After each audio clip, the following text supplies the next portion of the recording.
Welcome to our channel. Today we how to register with Freshsales for LinkedIn inbound follow-ups easy tutorial step by step clearly.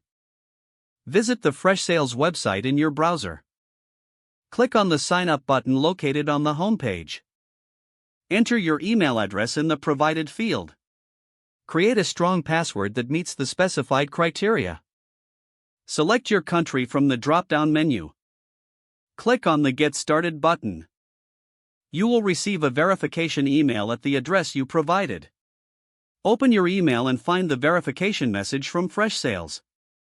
Click on the verification link in the email to confirm your account.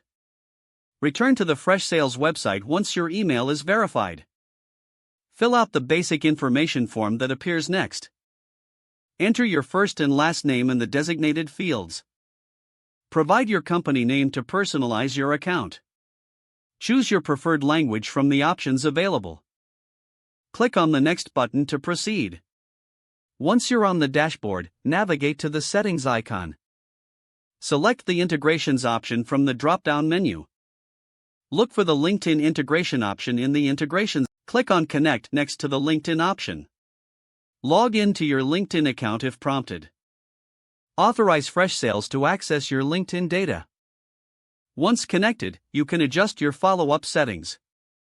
Customize your notifications for LinkedIn follow-ups as needed. Explore other features of Freshsales to enhance your sales process. Start using Freshsales to manage your LinkedIn inbound follow-ups efficiently. If the page does not load, refresh the browser or try again in a private or incognito window. Make sure you are using the correct email address, then retype it carefully to avoid small typos. If your password is not accepted, use the reset option and create a new strong password you can remember. Don't forget to like this video and subscribe to our channel for more step-by-step tech guides.